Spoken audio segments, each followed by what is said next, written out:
Thank you, Mr. Chairman. I didn't hear you. Did you call me? I called you Mr. Chairman. Thank you, sir. Thank you, sir. That sounds very good. Thank you again, Mr. Chairman. Mr. Director, I've listened from my office to your testimony today.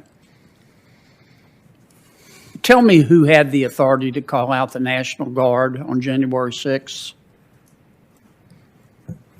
My understanding is that the decisions to call out the National Guard, in one sense, are the responsibility of the Secretary of Defense, but in another sense, have to be. Mr. Director, I'm sorry to interrupt you, but I think we can agree that the FBI had credible information that there was likely to be violence on January 6th.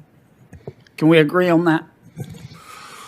Well, I don't know that we had assessed its credibility. We certainly had information that was concerning about the potential for violence in connection with the January 6th events. And as we discussed here this morning, one piece of information that was most specific that I'm aware of was passed, quite quickly. Well, based on that information, I'm sorry to interrupt, but we just keep nibbling at the edges and dancing around the issue. And I understand. I'm not asking you to throw anybody under the bus, Chris. I get it. But we need to find out what happened. Now, if you were king for a day, based on the information that you had, maybe not at the time, but later on, would you have called out the FBI? I mean, the National Guard? Senator, as you said, I really want to be careful not to be armchair quarterbacking others. I think the National Guard, we have seen, can play a very important role in crowd control. Excuse me for interrupting. Yep. Boy, I sure, I'm not trying to be rude, but my time's limited. Well, who made the call not to, based on your information, who made the call not to call out the FBI, whether they should have or shouldn't? Not to call the FBI? I'm sorry, I'm tired. The National Guard. Well, I would defer to others who are more involved in that discussion, but from what I have heard, what I have read, my understanding is that at one stage of the process, the local government was of the view that it did not need the National Guard's assistance. Who do you mean by the local government? The mayor? Yes. So the mayor didn't call out the National Guard? At the beginning. What do you mean by the beginning? Well, in the day or two leading up to the 6th. Okay. Then as to exactly how it played out on the 6th itself, I understand I'm not as sure about. I mean, clearly our people were overrun by the nut jobs. So we're making progress here, okay? So the mayor or the city government decided not to call out the FBI, the National Guard ahead of time. What about the House Sergeant at Arms? I don't know what role the House Sergeant at Arms played with respect to the National Guard. Okay. How about the Senate Sergeant? Same answer. Okay. How about the Capitol Police, the Chief of Capitol Police? Did the Chief of Capitol Police make the call not to call out the National Guard? I don't know the answer to that. My understanding is that the law enforcement officials here with responsibility over the Capitol, that there were differing views about whether or not the National Guard was appropriate and when at what level. But all I really know on that is what same thing you've seen, in the press coverage of the events. Okay, that's enough on that.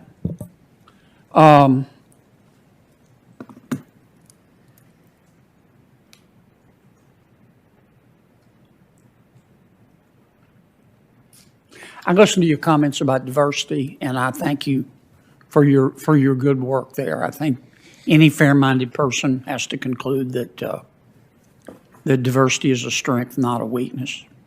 But this subject comes up a lot, and I think it's going to come up a lot again.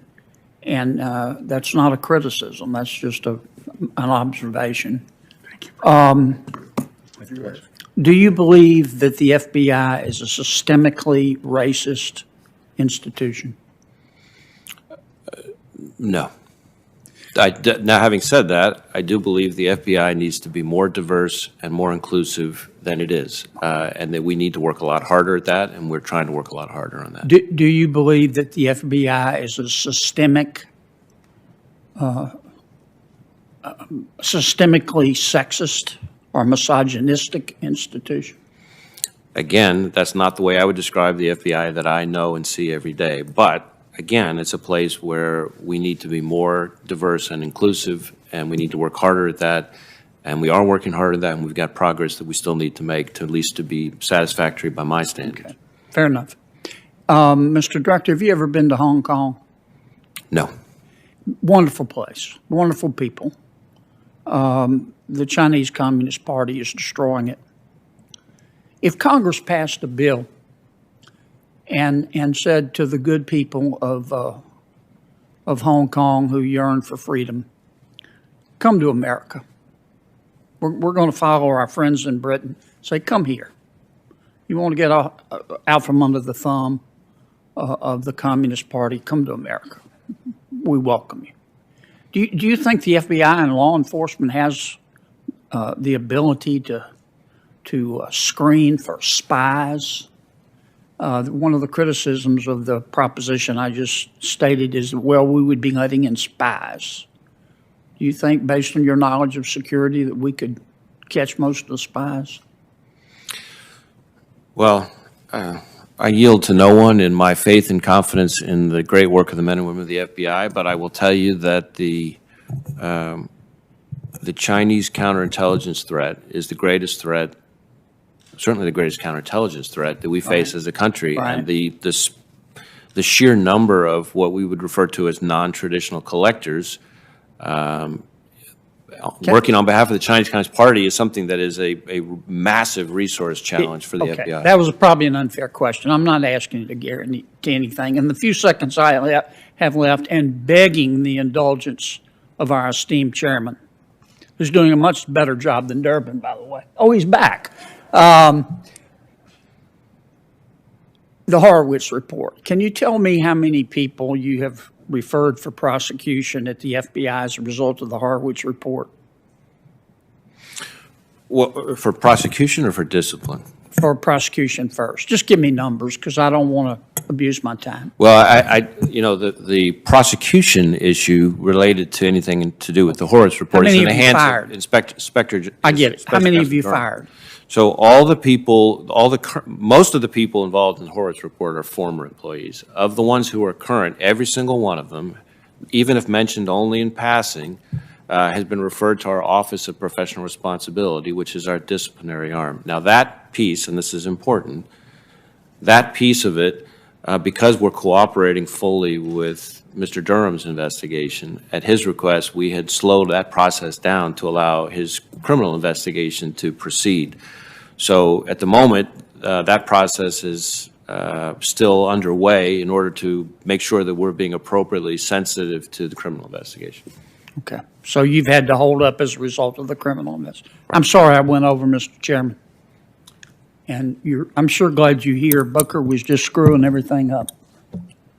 Senator Padilla, and I'm sure you'll do a better job than the previous questioner.